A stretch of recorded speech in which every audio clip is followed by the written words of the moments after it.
এই উচ্ছেদৰ বিষয়ে প্ৰতিবাদ সাব্যস্ত কৰোঁ আৰু প্ৰতিবাদ সাব্যস্ত কৰি কেন্দ্ৰীয় চৰকাৰক এই কথাখিনি আমাৰ কথাখিনি সত্যতা আছেনে নাই তেওঁলোকে সঁচাকৈ হাইকোৰ্টৰ অৰ্ডাৰ নমনাকৈ তেওঁলোকে যধে মধে মানুহক অত্যাচাৰ কৰিছেনে নাই মুখ্যমন্ত্ৰীয়ে নিজেই গুলি মাৰিবলৈ অৰ্ডাৰ দিছেনে নাই এই কথাবিলাক ইনকুৱাৰী কৰিবৰ কাৰণে আমি এটা উচ্চ পৰ্যায়ৰ তদন্ত ডিমাণ্ড কৰিছোঁ আমি কৈছিলোঁ যে হাই লেভেল এটা judicial inquiry under the supervision of sitting supreme court জাজ সিটিং সুপ্ৰিম কোৰ্ট উচ্চতম ন্যায়ালয়ৰ জাজৰ তত্ত্বাৱধানত এটা উচ্চ পৰ্যায়ৰ জুডিচিয়েল ইনকুৱাৰী কথা আমি কথা কৈছোঁ কাৰণ আজি যদি মহামান্য আদালতত চৰকাৰে যদি ভুল ব্যাখ্যা দিয়ে যদি তাত যদি আপোনালোকে যে মিছা কথা কয় তেতিয়া সাধাৰণ ৰাইজ ক'ত যাব গুৱাহাটী হাইকোৰ্টে কৈছিল যে যিসকল লোক আছে সেই লোকসকলক প্ৰথমে আপোনালোকে খোৱাৰ ব্যৱস্থা কৰক আৰু তেওঁলোকক অল্টাৰনেটিভ ব্যৱস্থা কৰিব অল্টাৰনেটিভ ব্যৱস্থা খোৱাৰ পিছতহে আপোনালোকে উচ্ছেদ কৰিবৰ কাৰণে নিৰ্দেশ দিছিল কিন্তু আজিও চৰকাৰ পক্ষৰ পৰা য'ত গুলী চালনা কৰি মানুহবিলাকক অমানৱীয়ভাৱে খেদি পঠোৱা হৈছে পাইখানাত য'ত আপোনাৰ তেওঁলোকে পুলিচ বাহিনীয়ে আমি যাওঁতে আমাক সোমাব দিয়া নাই তাত শেল্টাৰ দিয়া বুলিও কৈছে আৰু খোৱা বস্তু দিয়া বুলিও কৈছে মানুহৰ হাহাকাৰ লাগিছে মুখ্যমন্ত্ৰী ডাঙৰীয়ে নিজেই এই কথাখিনি কৈছে যে দৰকাৰ হ'লে গুলিয়াব লাগে আৰু সেইকাৰণে গুলিয়াইছে আৰু এতিয়া কোৰ্টত গৈ পেলাই কৈছে যে আমি শেল্টাৰো দিছোঁ মানুহ থাকিবলৈও দিছোঁ আৰু মানুহক খাবলৈও দিছোঁ এনেধৰণৰ কথা যদি চৰকাৰে দিন দুপৰতে কোৰ্টত কয় তেতিয়াহ'লে আমি কোনফালে যাম আজি আমাৰ ন্যায়পালিকাক যদি তেনেদৰে ভুল পথে পৰিচালনা কৰে তেতিয়াহ'লে আমি এটা ইনকুৱাৰী সঁচানে মিছা কথাটো সুপ্ৰিম কোৰ্টৰ এজন সিটিং জাজৰ তত্ত্বাৱধানত আমাৰ এটা হাই লেভেল ইনকুৱাৰী কৰাৰ কাৰণে মই আবেদন কৰিছোঁ মই আজি আপোনালোকক কৈছোঁ যে পাইখানাৰ কথাটোতো মই কৈছোঁৱেই যে সেইখিনি বনাঞ্চল বুলি কৈছে যদি সঁচাকৈ বনাঞ্চল তেওঁলোকে কেনেকৈ কৈছে যে তাত স্কুল আছে তেওঁলোকৰ বিষয়াই কৈছে যে তাত কলেজ আছে তেওঁলোকৰ বিষয়াই কৈছে যে এই হিমন্ত বিশ্ব শৰ্মা চৰকাৰে তাত পানী যোগানৰ আঁচনি দিছে এই হিমন্ত বিশ্ব শৰ্মা ডাঙৰীয়াই এতিয়া নিজেই PWD মিনিষ্টাৰ হৈ PWD ৰাস্তা তাত কৰি আছে গতিকে বোকাক এনেদৰে মিছা কথা কৈ কাক কেনেদৰে প্ৰতাৰণা কৰিছে সেই কথাখিনি ৰাইজৰ চকুত ধৰা পৰিছে কিন্তু আজি ক্ষমতা ৰাখি পাত্ৰ হৈ যিদৰে পুলিচৰ তেওঁলোকে ব্যৱহাৰ কৰি বেআইনীভাৱে কামখিনি কৰিছে মানুহে নিশ্চয়কৈ সময়লৈ অপেক্ষা কৰিছে ঠিক একেদৰে আপুনি বিলাসীপাৰাত আপোনালোকে দেখিছে যে বিলাসীপাৰাত তিনি ধৰণৰ মাটি আছে মই আপোনালোকক কৈছোঁ এটা হ'ল চৰকাৰে এলটমেণ্ট দিয়া মাটি মই আপোনালোকক অৰ্ডাৰ দেখাই দিম সেই এলটমেণ্ট দিয়া মাটিত স্পষ্টকৈ এটা কোৰ্টে কৈছে যে সেইখিনি এভিকশ্যন নকৰিব এইখিনিক এভিকশ্যন নকৰিবৰ কাৰণে স্পষ্ট নিৰ্দেশ আছে যিখিনি খাস মাটি চিলিং চাৰ্প্লাছ মাটি এইখিনি কথা কৈছে যে আপোনালোকে ইণ্ডিভিজুৱেল নোটিছ দিব লাগিব প্ৰত্যেককে ইণ্ডিভিজুৱেল নোটিছ দি নিয়ম মতে আপোনালোকে গোটেই কামখিনি কৰিব লাগিব কোনো ধৰণৰ নোটিছ ইণ্ডিভিজুৱেলি দিয়া নাই কোৰ্টৰ যদি অৰ্ডাৰ নামানে আৰু চৰকাৰে যদি এই কথাবিলাক যদি ন্যায়ালয়ক যদি বিপদে পৰিচালনা কৰে তেতিয়াহ'লে এটা ন্যায়িক তদন্তৰ বাহিৰে আমি ক'ত যাম আন এটা হ'ল ম্যাদীপট্টা মাটি ম্যাদীপট্টা মাটিত তেওঁলোকে খেদিব নোৱাৰি কাৰেণ্ট কাটি দিছে আৰু কোৰ্টত কৈছে যে তেনেকুৱা কোনো কাৰেণ্ট কাটি দিয়া হোৱা নাই চৰকাৰে কোৰ্টে কাৰেণ্ট লগাই দিবৰ কাৰণে আজি নিৰ্দেশ দিছে এই কথা হয়নে নহয় তেওঁলোকে কওক মই স্পেচিফিকেলি আপোনাক কম এতিয়া আপোনাৰ স্পষ্টকৈ কৈছে কোৰ্টে যে এটা কেছ কৰিছিল সেই কেছৰ মানুহজনৰ নাম আছিলে Salahuddin. Case number আছিল WPC within bracket 1057/2022. এই কেছটো ভিত্তি সিঙ্গল বেঞ্চে অৰ্ডাৰ দিয়াৰ পিছত ডাবল বেঞ্চে এটুকে আপোনাৰ অৰ্ডাৰ হিচাপে দিছে আৰু যেতিয়া ডাবল বেঞ্চে অৰ্ডাৰ দিয়ে কোৰ্টৰ ভাষাত এটু জাজমেন্ট বুলি কয় এই জাজৰ জাজমেন্টটো কোনো উলাই কৰিব নোৱাৰে তাত স্পষ্টকৈ কৈছে যে we accordingly answer the reference holding that the prior to initiation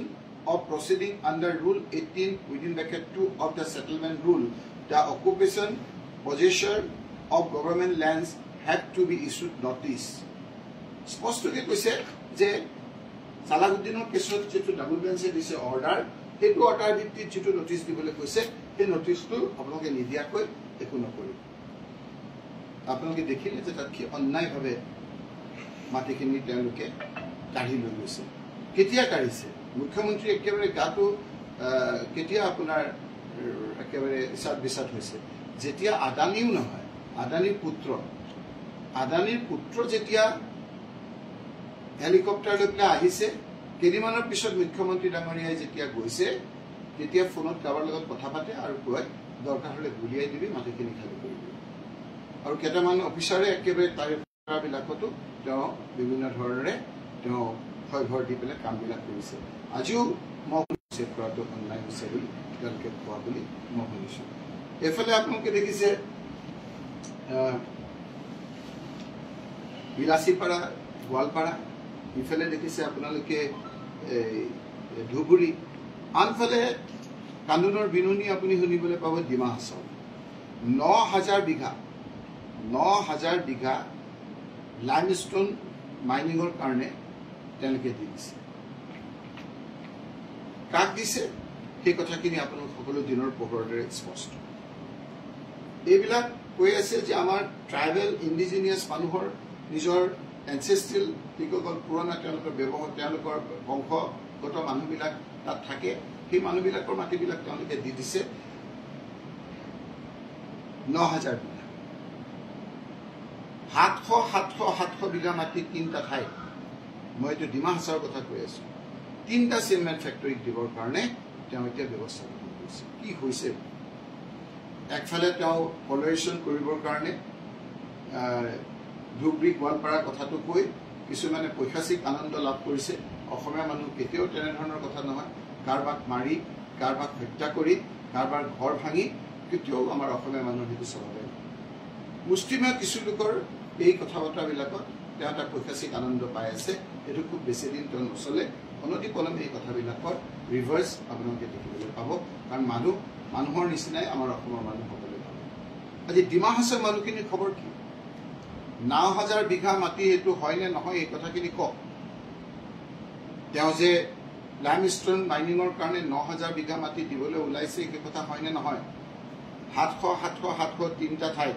তিনিটা চিমেণ্ট ফেক্টৰীত যে সেই মানুহখিনিক অতৰাই পেলাই ইমান দিন তেওঁলোকে ব্যৱহাৰ কৰি থকা সেই মানুহখিনিক অতৰাই পেলাই দিব বিচাৰিছে নাই কাৰ্বি আংলঙৰ কথাটো আপোনালোকে জানে কাৰ্বি আংলঙত 1 বিঘা 2 বিঘা 3 বিঘা নহয় 15,000 allocation of 18,000 bighas of land affected 20,000 indigenous people 20,000 মানুহক ডিসপ্লেস কৰি 80,000 বিঘা মাটি তেওঁলোকে খৰক কৰিবলৈ বিচাৰিছে MOA signed with Reliance Industries to provide 13,000 bigha in the name of Napier grass cultivation.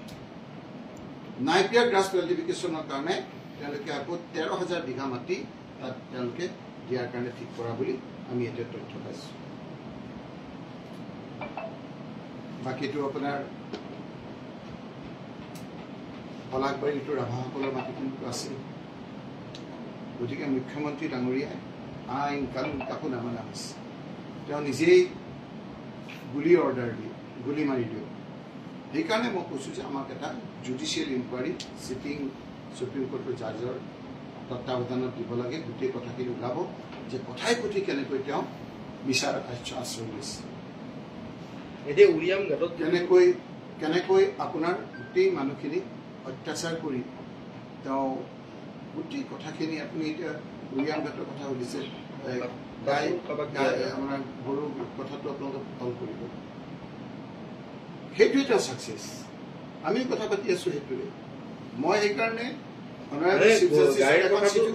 চিঠিও দিছো যে আপোনালোকে নিয়মমতে চৌমত কেছ ল'ব লাগে চৌমত কেছ ল'ব লাগে তেওঁলোকৰ কথা আৰু কামৰ মাজত মিল নাই কোৰ্ট অৰ্ডাৰ মানা নাই কি কোৰ্ট অৰ্ডাৰ মানা নাই মই তাত নামৰ সৈতে দি দিছো আমি এখন লেটাৰ দিছিলো ডিচিক যে আপুনি সত্তামাটিত থকা মানুহখিনিক আপুনি কেলেই লাইট কাটি দিলে এতিয়া অনাৰেবল কোৰ্টে লাইট লগাই দিবলৈ নিৰ্দেশ দিছে গতিকে সেইটোৰ লগতে আৰু এটা আপোনাৰ মই কথাখিনি কৈ লওঁ আজি সংসদত আপোনালোকে মোক সুধিব বোধহয় সেইটো পাইছে আপোনালোকে আজি এটা প্ৰশ্নৰ উত্তৰত অসমৰ সামগ্ৰিক অৱস্থাটো খুব বেয়া পঢ়া শুনাৰ পৰিৱেশটো খুব বেয়া বিভিন্ন ক্ষেত্ৰত চৰকাৰে মূৰ কুলুকা মাৰি উত্তৰ দিলেও তেওঁলোকে ৭,০০০ স্কুল বন্ধ কৰা বুলি তেওঁলোকৰ তথ্যই আজি ভৰি কৰিছে এমালগেমেট কৰা এমই স্কুল এলপি স্কুল এমালগেমেট কৰি ৭,০০০ কিমান স্কুল আজি ৭,৪২৭ত 2025 তেওঁলোকে এমালগেমেট কৰি স্কুল বন্ধ কৰা বুলি তেওঁলোকে স্বীকাৰ কৰিছে ৭,৪২৭ এমালগেমেশ্যনটো কি মানুহে এমালগেমেট কৰিলে একত্ৰীকৰণ কি বস্তু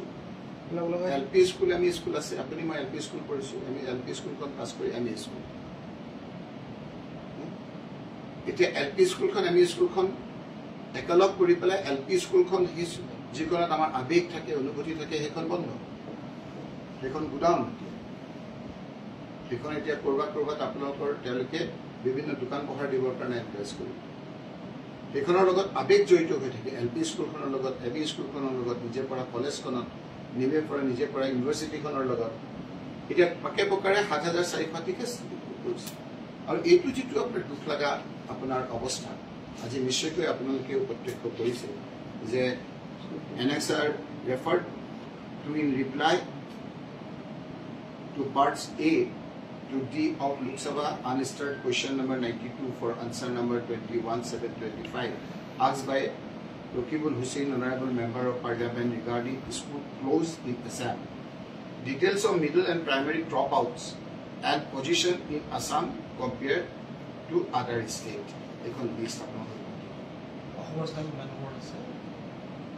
অসমৰ স্থান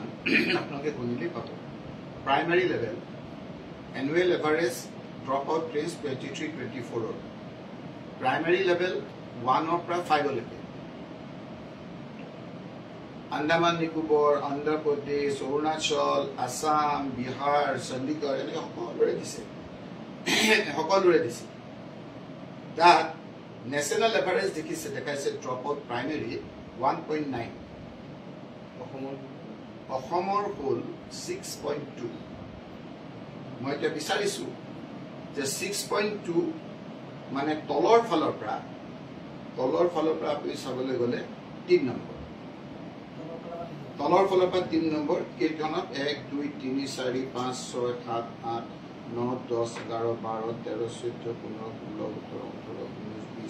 21 22 23 24 25 26 27 28 29 30 31 32 33 34 35 36 খন ষ্টেটৰ ভিতৰত ষ্টেট এণ্ড ইউটি আসামৰ ভিতৰত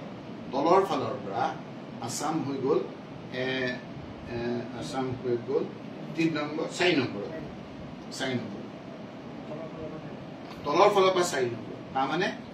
32 পজিশ্যন 36 হয়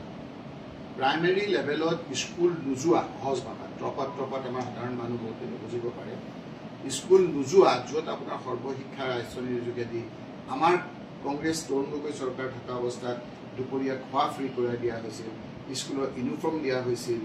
স্কুলৰ 8, 9, 10ৰ ছোৱালীক আপোনাৰ চাইকেল দিয়া হৈছিল। এই গোটেইবিলাক কৰাৰ পাছত 23-24 বৰ্ষত আজি স্কুলত নোযোৱা সংখ্যা গোটেই ভাৰতবৰ্ষৰ ভিতৰত তলৰ ফালৰ পৰা 4 হ'ব, ওপৰ ফালৰ পৰা 32 নম্বৰত আছে 34খন ষ্টেট আৰু ইউটিৰ ভিতৰত।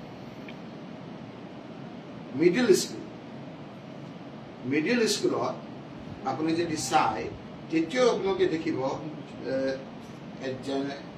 নেশ্যনেল এভাৰেজ হ'ল 5.2, আসামৰ এভাৰেজ হ'ল 8.2। বাকী মুখ্যমন্ত্ৰীয়ে বেলেগবিলাক খুব কৈ থাকে, এইটো নকয়।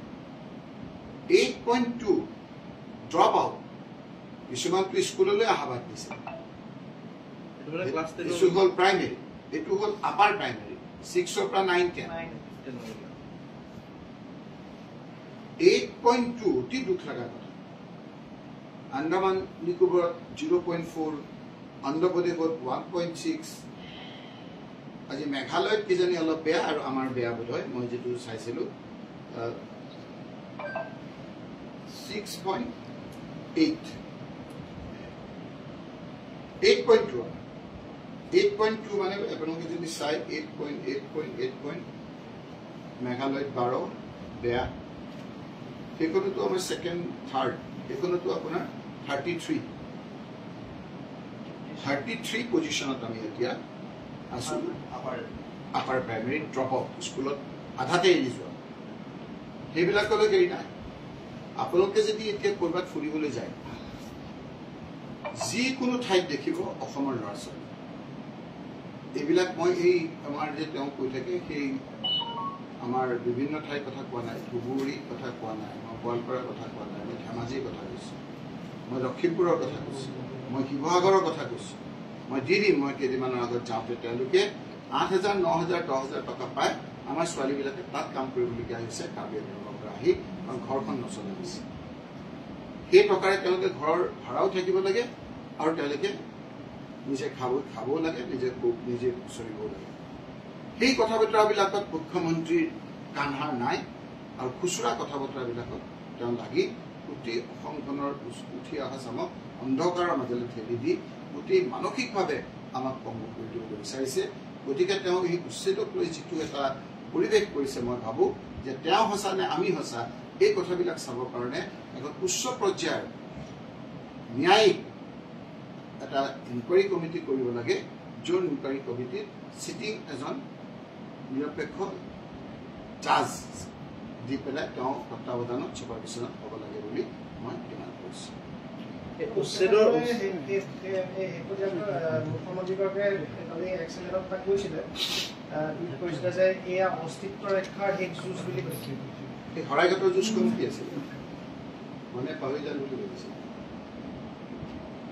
শৰাইঘাটৰ যুঁজখন কি আছিলে?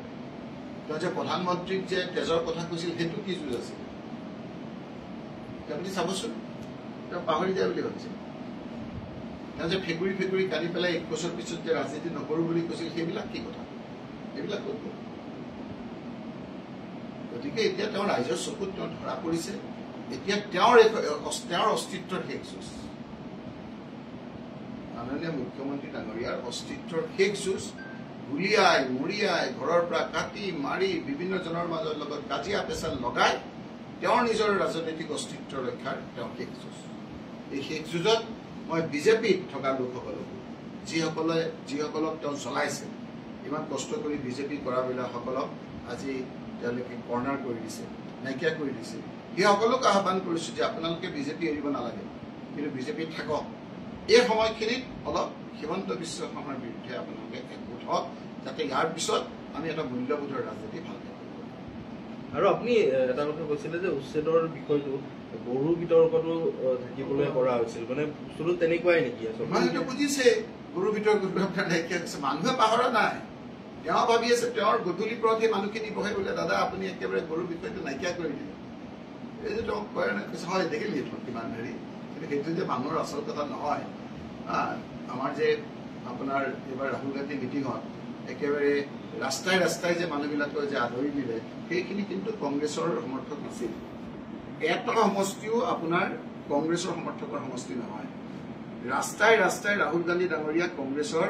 সভালৈ অহা মানুহখিনিক আঁতৰি আনিছে। অলপ খবৰ লওক, আমি সেইখিনিত আগতে কোনো ধৰণৰ আমাৰ সমৰ্থকে বিচাৰি নাপাওঁ। এইবাৰ উজনি অসমৰ পৰা আমাৰ যেনেদৰে মানুহবিলাক আহিছে, বিভিন্ন ঠাইৰ পৰা যেনেদৰে মানুহবিলাক আহিছে, নিশ্চয়কৈ মুখ্যমন্ত্ৰী ডাঙৰীয়াৰ সেই কথাবিলাক তেওঁ গম পাইছে। আৰু সেইকাৰণে তেওঁ আকৌ চাওকচোন, কথা নাই বতৰা নাই, আমাৰ মিটিঙত কি হ'ল, আমাৰ ইমান কি গোপন কথা আছে, আমাৰ মিটিঙত তেওঁ CID লগাই কৰি দিছে। তেওঁৰ কথাবিলাকত তেওঁ নিজে মন কাণ নাই। আধা সত্যটোৱে মিছা কথা ক'লে। তেওঁ দুজনৰ কথা ক'লে। তাত যে আমাৰ যে পৱন সিং ঘাটৰে বক্তৃতা দিছে সেইটো তেওঁ নেদেখিলে। তাত যে আমাৰ দুৰ্গা বুবি যে টি গাৰ্ডেনৰ নেতা আচাৰ প্ৰাক্তন সভাপতি বক্তৃতা দিছিল সেইটো নেদেখিলে। ৰতন ইংতি যে আমাৰ যে তাত যে বক্তৃতা দিছিল সেইটো তেওঁ নেদেখিলে। শিৱামণি বৰাই যে তাত বক্তৃতা দিছিল সেইটো নেদেখিলে। দিগন্ত বৰ্মনে যে তাত বক্তৃতা দিছিল সেইটো নেদেখিলে। তেওঁ মানে তেওঁ ভাবে যে তেওঁ আধা কথা কয়, নহ'লে তেওঁ ভাল পোৱাখিনি কয়, নহ'লে নকলেহেঁতেন। নহ'লে টি গাৰ্ডেনৰ দুজন লেডাৰে বক্তৃতা দিয়াটো তেওঁ উজ্জ্বল ৰাখে নেকি? এজন কাৰ্বিৰ নেতাই তেওঁ যদি কৈছিল গোটেইখিনিকে ক'ব লাগিছিল। ৰতন ইংতিৰ কথাটো তেওঁ নকলে, কাৰণ তেওঁ কাৰ্বি মানুহ, তেওঁ ভাবিছে গৈ নাপাবলৈ, তেওঁহে ব্যাখ্যা কৰিছে।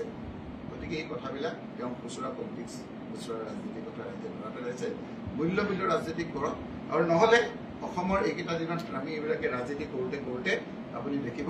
অসমৰ উঠি অহা চামে মানসিকভাৱে পংগু হৈ যাব। এই কথাবিলাকত বেছি মন হৈ, এই ড্ৰাগছ মদ সেইবিলাকলৈ বেছি মনটো কৰি গোটেই উঠি অহা চামৰ আমাৰ এই যিটো 32ৰ পৰা 33ৰ পৰা 33 নম্বৰ দিছে 36ৰ মাননীয় মুখ্যমন্ত্ৰী ডাঙৰীয়াই সেই ধৰণৰ এখন অসম এৰি থৈ যাব বিচাৰিছে। সেইকাৰণে মই সকলোকে একগোট হৈ হিমন্ত বিশ্ব শৰ্মাৰ এই কথা বতৰাবিলাকত বেছি কাণ সাৰ নিদি আমাৰ ল'ৰাসকলে ভালকৈ পঢ়িব লাগে, ভালকৈ